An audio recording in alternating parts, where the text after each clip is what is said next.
नमस्कार दोस्तों, happy study zone में आपका स्वागत है। और आज हम देखने वाले हैं कंप्यूटर का एक क्लास और बहुत ही ज़बरदस्त और इंटरेस्टिंग सेशन रहेगा क्योंकि सारे के सारे क्वेश्चन प्रीवियस ईयर के शामिल किए गए हैं। तो चलिए आज का हम सेशन स्टार्ट करते हैं पहले पॉइंट के साथ में। तो पहला पॉइंट है कि इंस्ट्रक्शन की वह श्रृंखला या अनुदेशों का वह समूह जो कंप्यूटर को बताती है कि क्या करना है और कैसे करना है, क्या कहलाता है। तो याद रखिएगा, इसे सॉफ्टवेयर प्रोग्राम कहा जाता है। और देखिए, सॉफ्टवेयर की अगर हम बात करते हैं तो सॉफ्टवेयर किसे कहा जाता है, अगर आपसे पूछ ले तो ये एक सेट ऑफ प्रोग्राम होता है, ठीक है, जो कि क्या करता है, इसके नियम को, इसके प्रोग्राम को, इसके क्रिया को क्या करता है, ये एग्जीक्यूट करता है, इसे नियंत्रित करने का काम करता है।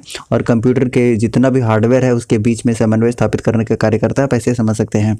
अगर इसके हम बात करते हैं कि कितने टाइप्स होते हैं तो इसके 3 टाइप्स मेनली आप याद रख सकते हैं। ये 3 टाइप कौन कौन आपको याद रखना है, काफ़ी इंपॉर्टेंट है। तो ये 3 टाइप आपको याद रखना है। सबसे पहले तो आप याद रखिएगा कि सिस्टम सॉफ्टवेयर, भी हम बात करेंगे कि सिस्टम सॉफ्टवेयर का एग्जांपल क्या होगा। उसके बाद दूसरे नंबर पे आपको याद रखना है एप्लीकेशन सॉफ्टवेयर, ठीक है। And third one is utility software, utility software. ये 3 आपको याद रखना है। अब देखिए, अगर हम बात करते हैं सबसे पहले सिस्टम सॉफ्टवेयर की, यानी कि जो सॉफ्टवेयर का पहला टाइप्स है, तो अगर हम सिस्टम सॉफ्टवेयर की बात करते हैं तो ऑपरेटिंग सिस्टम इसका बेस्ट एग्जांपल है। ऑपरेटिंग सिस्टम यानी कि ओएस। और इस ऑपरेटिंग सिस्टम में भी अगर आप एग्जांपल की बात करते हैं तो आपको देखने को मिलेगा कि विंडोज़ है, उसके बाद यूनिक्स है, लिनक्स है, मैक ओएस है। ये सारे के सारे आपको क्या देखने को मिलेंगे, ये आपके ऑपरेटिंग सिस्टम के एग्जाम्पल हैं। उसके बाद दूसरे नंबर पे अगर हम एप्लीकेशन सॉफ्टवेयर की बात करते हैं तो आप जानते हैं कि वर्ड प्रोसेसर है, स्प्रेडशीट है, डेटाबेस है, ठीक है। उसके बाद और भी आप देख सकते हैं कि जो आप एमएस वर्ड देखते हैं, एक्सेल देखते हैं, ये सारे के सारे जो एग्जांपल हैं वो एप्लीकेशन सॉफ्टवेयर के हैं। उसके बाद थर्ड हम बात करते हैं यूटिलिटी सॉफ्टवेयर की। तो यूटिलिटी सॉफ्टवेयर में आपका कौन कौन सा एग्जांपल आएगा, एंटीवायरस आपका एग्जांपल आ जाएगा, उसके बाद बैकअप इसका एग्जांपल आ जाएगा, प्रोग्राम आ जाएगा, फाइल मैनेजर आ जाएगा। ये सारे के सारे यूटिलिटी सॉफ्टवेयर के एग्जांपल हैं, ठीक है। तो चलिए नेक्स्ट पॉइंट की तरफ बढ़ते हैं कि कंप्यूटर सॉफ्टवेयर हैं क्या हैं। तो आप आंसर कर सकते हैं कि कंप्यूटर हेतु निर्देशों का सेट होता है, इसे क्या कहा जाता है, कंप्यूटर सॉफ्टवेयर कहा जाता है। और ये देखिए पूछा गया प्रश्न है तो इम्पॉर्टेंट है। उसके बाद नेक्स्ट बात करते हैं सॉफ्टवेयर का अप्राथमिक डेटा को परिवर्तित करता है। किसमें परिवर्तित करता है, तो आप देख सकते हैं कि सूचना में परिवर्तित करता है, सूचना में परिवर्तित करता है। और ये इंपॉर्टेंट है, पूछा गया है। उसके बाद नेक्स्ट बात करते हैं, अगले पॉइंट की तरफ बढ़ते हैं कि कंप्यूटर सिस्टम का वह भाग है जिसे कोई छू नहीं सकता है, उसे क्या कहते हैं, उसे जनरली हम सॉफ्टवेयर कहते हैं। और 3 टाइप्स हमने बता दिया, system software, application software and utility software, ठीक है। तो चलिए नेक्स्ट पॉइंट की तरफ बढ़ते हैं। नेक्स्ट पॉइंट है कि कंप्यूटर प्रोग्राम करता है। तो कंप्यूटर के लिए सारा थिंकिंग करता है, उसके लिए प्रोग्रामर वो काम करता है। अगर आपसे पूछ ले कि first programmer of the world कौन है, तो याद रखिएगा कि लेडी अड्डा है, लेडी अड्डा है। और एनालिटिकल इंजन जो कि 1842 में, राइट, 1842 ईस्वी में चार्ल्स बेबेज के द्वारा बनाया गया था। और इस एनालिटिकल इंजन में सबसे पहले सॉफ्टवेयर किसने डाला था, सबसे पहले प्रोग्राम किसने डाला था, तो याद रखिएगा सबसे पहले प्रोग्राम डाला था लेडी अड्डा ने। इसलिए लेडी अड्डा को क्या बोला जाता है, first programmer of the world बोला जाता है। ये आप याद रख सकते हैं। उसके बाद नेक्स्ट पॉइंट की बात करते हैं। तो नेक्स्ट पॉइंट है आपके सामने कि एक डॉक्यूमेंट जो बताता है कि सॉफ्टवेयर प्रोग्राम को कैसे प्रयोग करना है, क्या कहलाता है, तो आप कह सकते हैं कि सॉफ्टवेयर यूज़र मैनुअल कहलाता है। ये आप इंपॉर्टेंट मार्क कर सकते हैं क्योंकि पूछा गया प्रश्न है। उसके बाद नेक्स्ट बात करते हैं कि कंप्यूटर के संदर्भ में सॉफ्टवेयर का अर्थ क्या होता है, तो इसका अर्थ होता है कंप्यूटर प्रोग्राम्स। कंप्यूटर प्रोग्राम्स अर्थ होता है सॉफ्टवेयर का। उसके बाद कंप्यूटर सिस्टम का भाग जिसमें प्रोग्राम या अनुदेश शामिल होते हैं, क्या कहलाते हैं, तो सॉफ्टवेयर कहलाते हैं। और चैप्टर का नाम ही है गाइस सॉफ्टवेयर, जैसे कि हम बार बार डिस्कस कर रहे हैं, तो इंपॉर्टेंट है और सिलेबस में मेंशन भी है, तो इसलिए भी और भी ज़्यादा इंपॉर्टेंट हो जाता है। उसके बाद नेक्स्ट पॉइंट की बात करते हैं। तो नेक्स्ट पॉइंट आपके सामने है, ये लीजिए। नेक्स्ट पॉइंट है कि जब किसी फाइल में वे अनुदेश यानी कि इंस्ट्रक्शंस होते हैं जिन्हें कंप्यूटर कैरी आउट कर सकता है, तो उसे क्या कहते हैं, तो उसे कहा जाता है एग्जीक्यूटेबल कहा जाता है। ये आपको याद रखना है।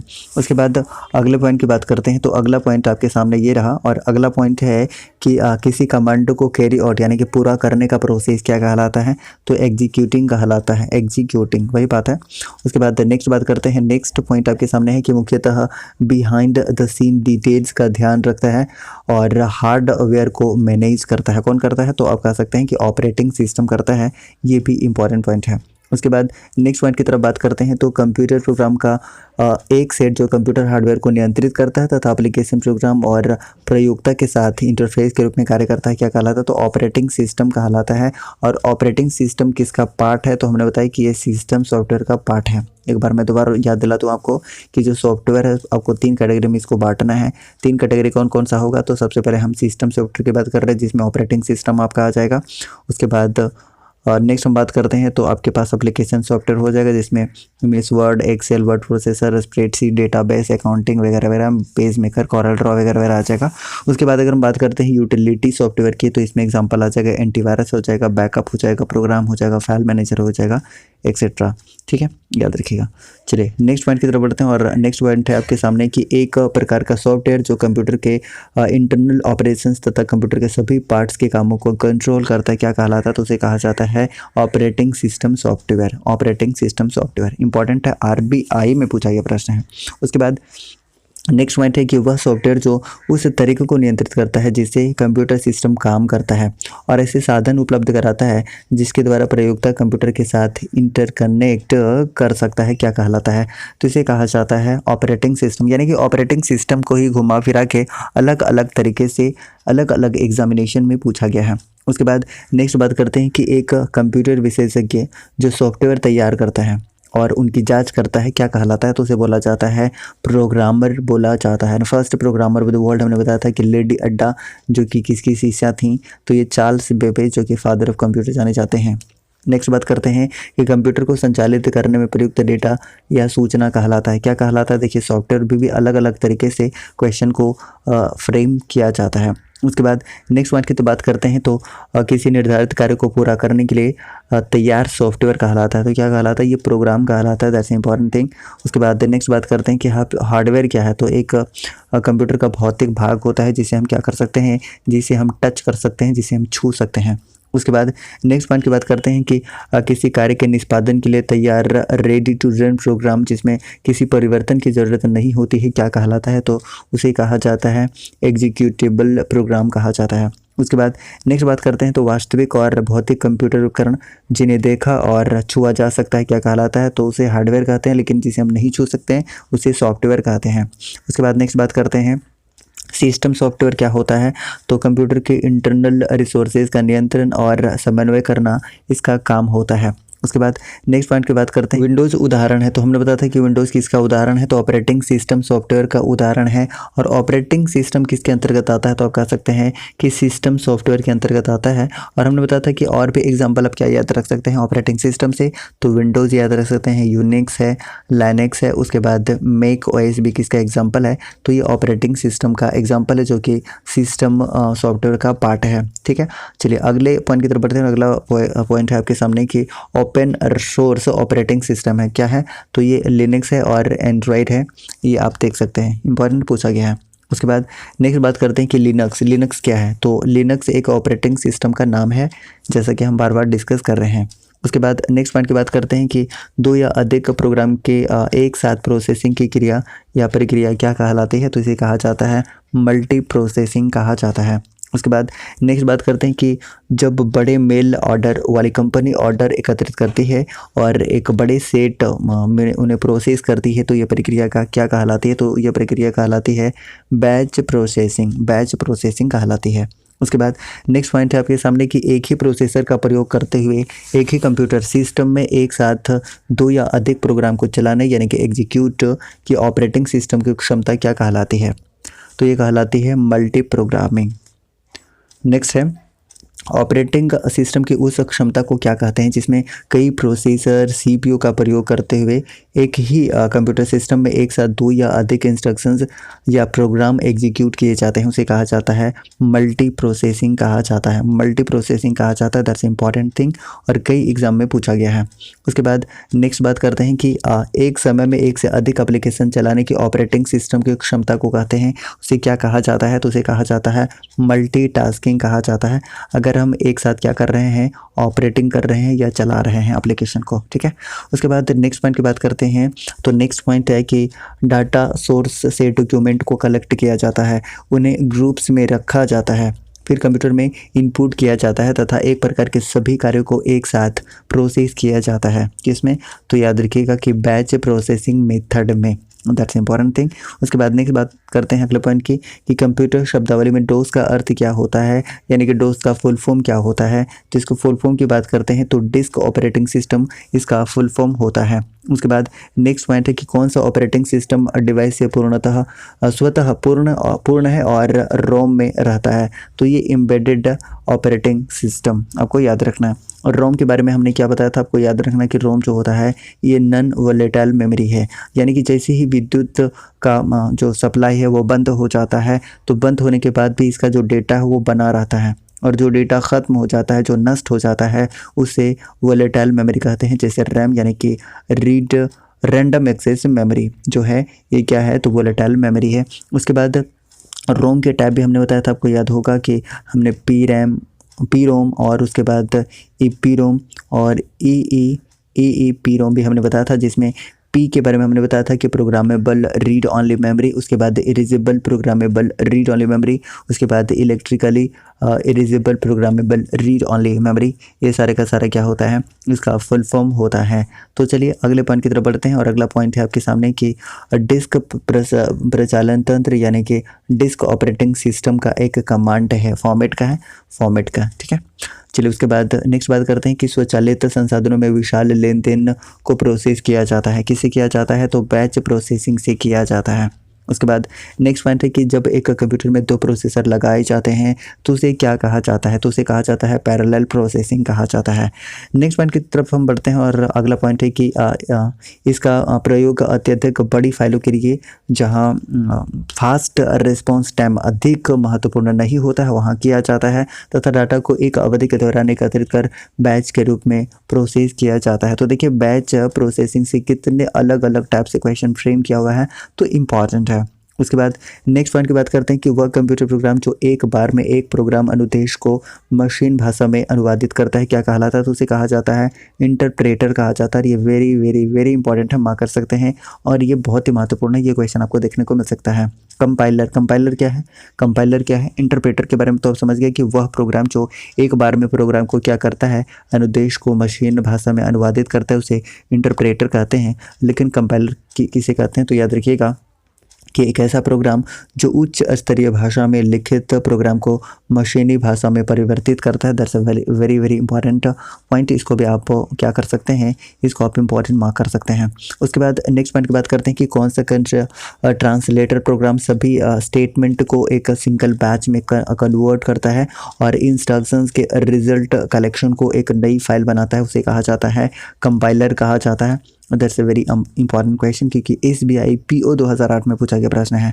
उसके बाद नेक्स्ट है कि इससे युक्त प्रोग्रामिंग का लैंग्वेज धीमा प्रोग्राम एग्जीक्यूशन करता है, तो कौन सा है, तो इंटरप्रेटर है। नेक्स्ट पॉइंट की तरफ बात करते हैं। नेक्स्ट पॉइंट आपके सामने है कि कंपाइलर सॉफ्टवेयर प्रोग्राम की किस गलती का पता लगाता है, तो किस गलती का पता लगाता है, तो याद रख लीजिएगा कि सिंटैक्स की गलती का पता लगाता है, उसके सिंटैक्स के एरर को बताता है।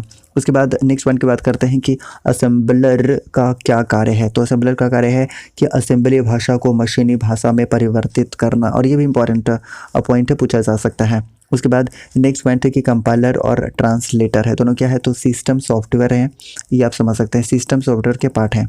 नेक्स्ट बात करते हैं तो किस भाषा में लिखे प्रोग्राम को ट्रांसलेट करने के लिए कंपाइलर का प्रयोग होता है, तो ये प्रयोग होता है उच्च स्तरीय यानी कि हाई लेवल लैंग्वेज का, काफ़ी इंपॉर्टेंट है। उसके बाद नेक्स्ट पॉइंट की बात करते हैं तो असेंबलर का प्रयोग किस भाषा में लिखे प्रोग्राम को ट्रांसलेट करने के लिए किया जाता है, तो निम्न स्तरीय भाषा को, लो लेवल लैंग्वेज में। उसके बाद नेक्स्ट पॉइंट की बात करते हैं तो नेक्स्ट पॉइंट है आपके सामने कि computer program high level language में लिखा जाता है, मानव द्वारा पढ़े जाने योग्य प्रोग्राम के इस अनुवाद को कहते हैं, तो उसे क्या कहा जाता है, तो उसे कहा जाता है सोर्स कोड कहा जाता है। उसके बाद नेक्स्ट पॉइंट की बात करते हैं तो नेक्स्ट पॉइंट आपके सामने है कि कंप्यूटर का माइक्रो प्रोसेसर कौन सी भाषा बिना ट्रांसलेटर प्रोग्राम के समझ सकता है, तो इसका आंसर है मशीन भाषा। उसके बाद नेक्स्ट पॉइंट बात करते हैं तो अगला पॉइंट है कि कंपाइलर सॉफ्टवेयर प्रोग्राम है, किसका है, तो स्रोत प्रोग्राम का ऑब्जेक्ट कोड में अनुवाद करता है, और ये भी इंपॉर्टेंट है क्योंकि पूछा गया प्रश्न है। उसके बाद नेक्स्ट पॉइंट की बात करते हैं तो प्रोग्राम के कंपाइलिंग से बनता है, क्या बनता है, तो बनता है एग्जीक्यूटेबल प्रोग्राम बनता है, और ये कई अलग अलग एग्जामिनेशन में पूछा गया है डायरेक्टली। उसके बाद नेक्स्ट पॉइंट की बात करते हैं तो वर्ड ट्रांसलेटर प्रोग्राम जो असेंबली भाषा को मशीन भाषा में परिवर्तित करता है क्या कहलाता है, तो उसे कहा जाता है असेंबलर कहा जाता है। नेक्स्ट बात करते हैं तो जो लैंग्वेज ट्रांसलेटर एक सॉफ्टवेयर है जो कि सी प्रोग्राम को रूपांतरित करता है, किसमें करता है, तो ये मशीन भाषा में करता है। उसके बाद नेक्स्ट पॉइंट की बात करते हैं कि लिनक्स उदाहरण है, किसका उदाहरण है, तो ओपन सोर्स ऑपरेटिंग सिस्टम के सॉफ्टवेयर का एक एग्जांपल है, ये आपको याद रखना है। उसके बाद नेक्स्ट बात करते हैं कि एंड्रॉयड है। एंड्रॉयड क्या है, तो एक ऑपरेटिंग सिस्टम सॉफ्टवेयर है एंड्रॉयड। और अभी लेटेस्ट एंड्रॉयड ऑपरेटिंग सिस्टम कौन सा, आप कमेंट बॉक्स में छाप सकते हैं।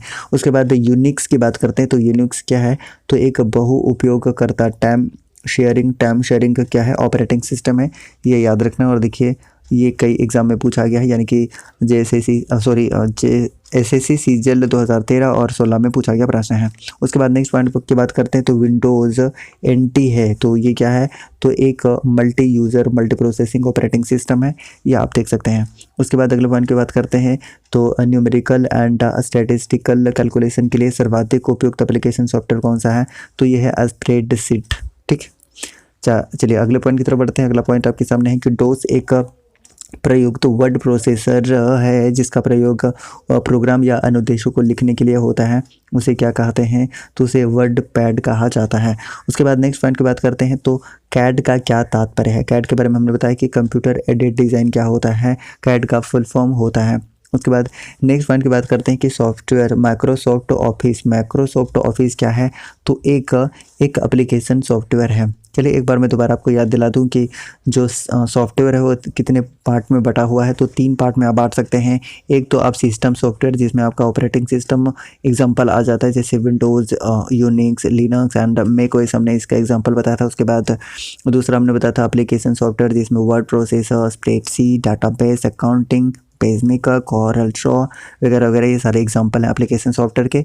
उसके बाद यूटिलिटी सॉफ्टवेयर हमने बताया था जिसमें एग्जांपल हमने क्या क्या बताया था, तो याद होगा आपको कि एंटीवायरस है, बैकअप है, प्रोग्राम है एंड फाइल मैनेजर है।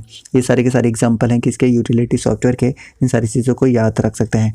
तो चलिए अगले पॉइंट की तरफ बढ़ते हैं कि वर्ड प्रोसेसिंग में प्रयोग किया जाने वाला सॉफ्टवेयर कौन सा है, तो ये है MS वर्ड, उसके बाद वर्ड स्टार और page maker, that's important thing. उसके बाद नेक्स्ट पॉइंट की बात करते हैं कि MS वर्ड उदाहरण है, किसका उदाहरण है, तो बार बार हम डिस्कस भी कर रहे हैं कि एक ही एप्लीकेशन सॉफ्टवेयर का एग्जाम्पल है, that's a very important point.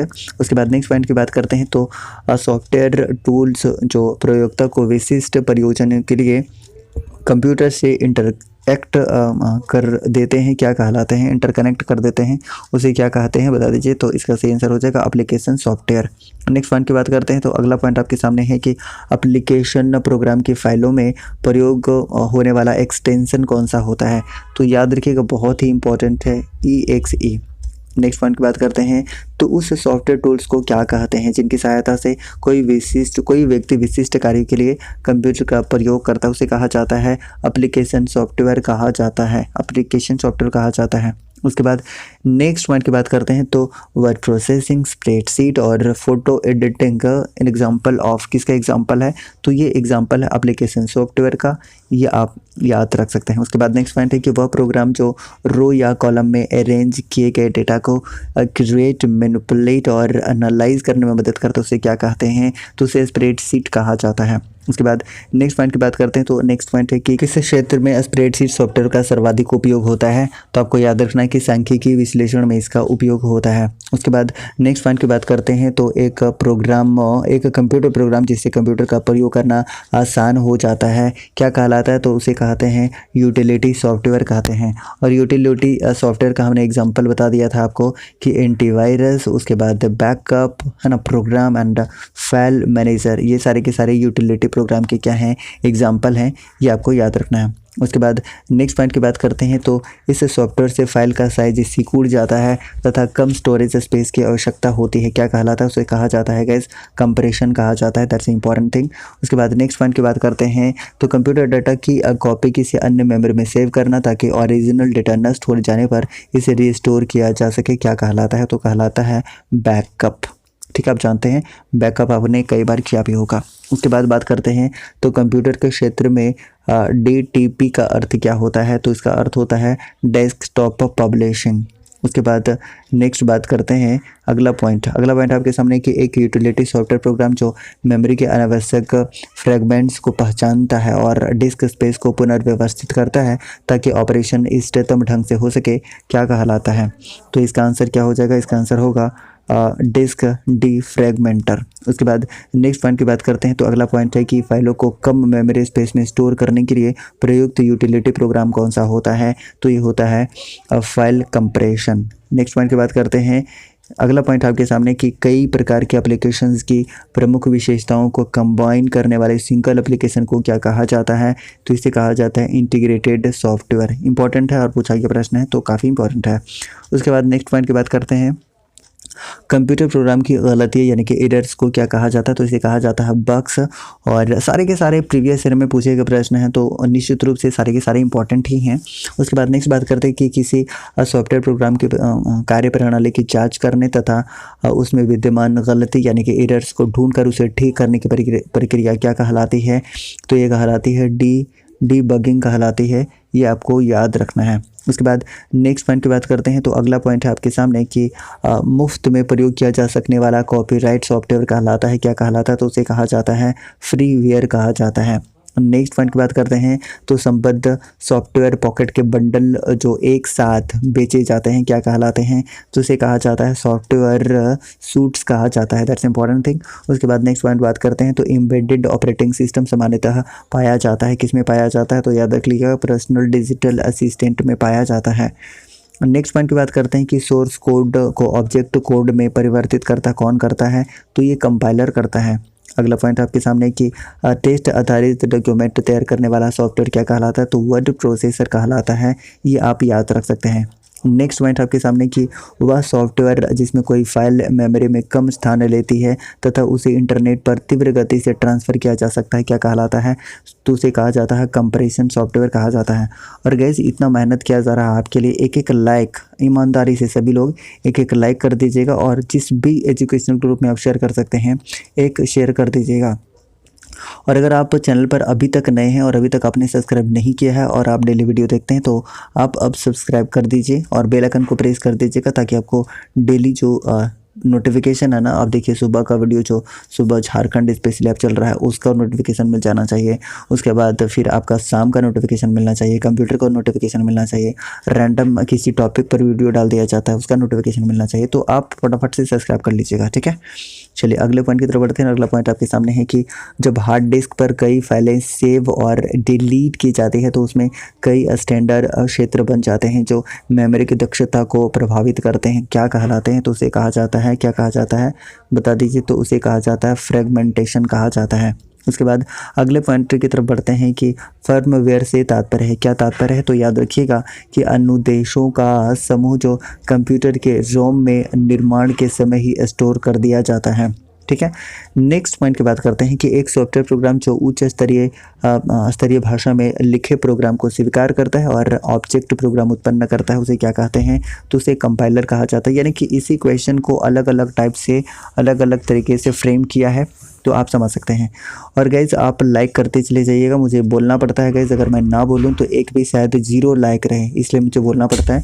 आप जानते हैं कि आपके लिए कितना मैं ज़बरदस्त मेहनत कर रहा हूं, 3 वीडियो फ्री में दे रहा हूं, फ्री में, कोई भी चार्जेस नहीं लिए जा रहे हैं। और मैं बताऊं कि सारे के सारे पीडीएफ के लिए आप क्या करिएगा, पीडीएफ के लिए आप टेलीग्राम ज्वाइन कर लीजिएगा, पीडीएफ भी आपको मिल जाएगा जहां से आप बार बार मल्टीपल टाइम्स रिवाइज कर सकते हैं। इसके लिए आपको क्या करना होगा, टेलीग्राम ज्वाइन करना होगा और टेलीग्राम का लिंक देखिए कमेंट बॉक्स में दिया हुआ है, साथ ही साथ आप देखिएगा कि डिस्क्रिप्शन बॉक्स में भी आपको दिया हुआ है इसका लिंक, आप वहाँ से ज्वाइन कर लीजिएगा और सारे के सारे पीडीएफ आप डाउनलोड करके मल्टीपल टाइम्स आप रिवाइज कर सकते हैं या इसी वीडियो को आप बार बार देख सकते हैं, ठीक है।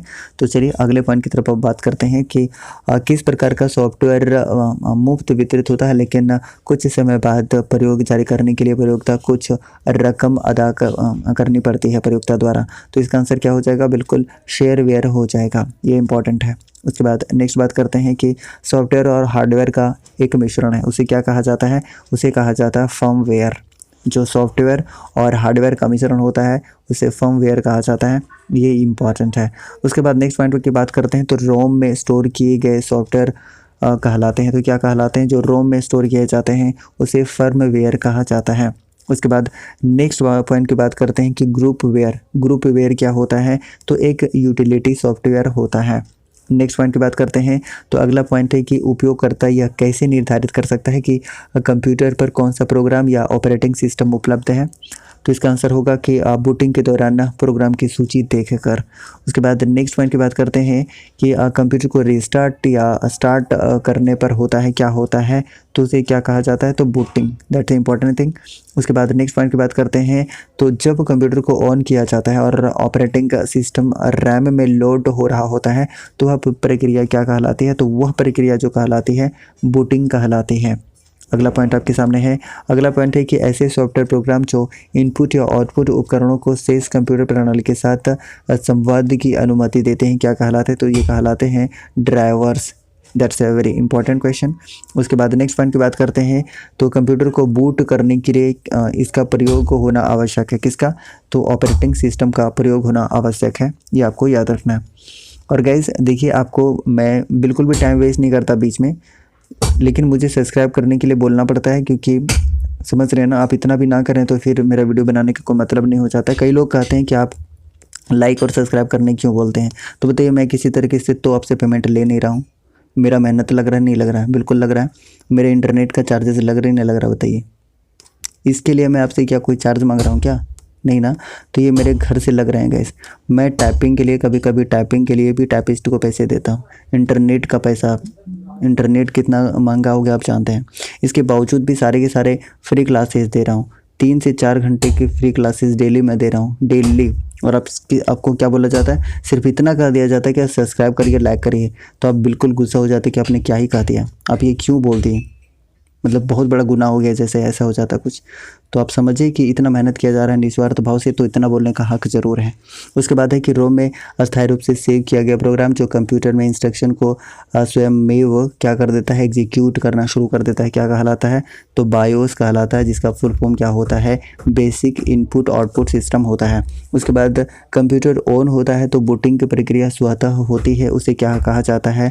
पावर ऑन सेल्फ टेस्ट कहा जाता है। और कई बार पूछ लिया जाता है कि पोस्ट का फुल फॉर्म क्या होता है? तो याद रखिएगा, पावर ऑन सेल्फ टेस्ट होता है इसका फुल फॉर्म। कई बार एग्जाम में डायरेक्ट पूछ लेता है।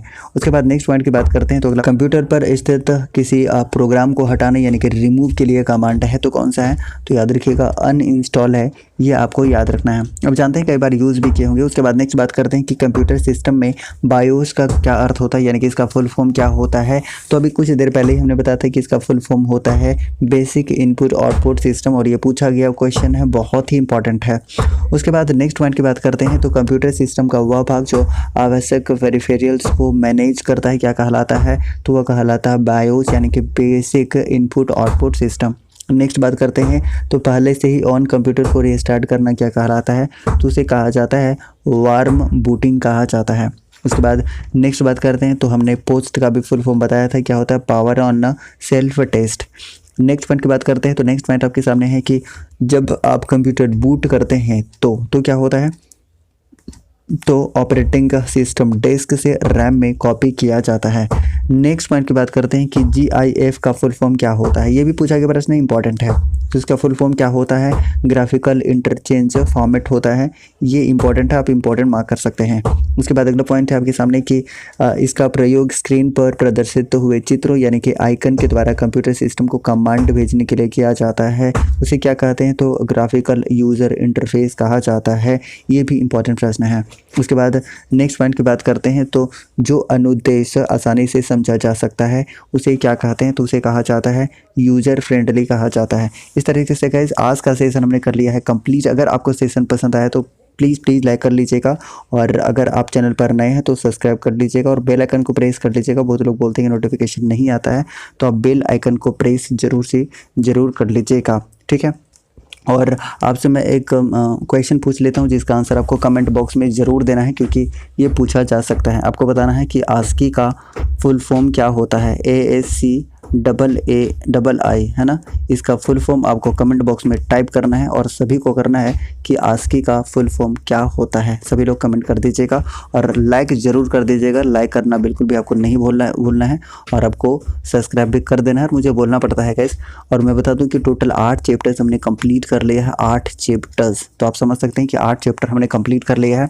यानी कि सॉफ्टवेयर का एक MCQs का भी पार्ट आपके सामने आएगा, तो आप ज़रूर से बेल आइकन को प्रेस करके रखिए ताकि आपको नेक्स्ट जो वीडियो मिलेगा वो MCQs मिलेगा सॉफ्टवेयर से रिलेटेड। लगभग 50 से अधिक MCQs आपको देखने को मिलेंगे, तो काफ़ी इंटरेस्टिंग सेशन रहेगा।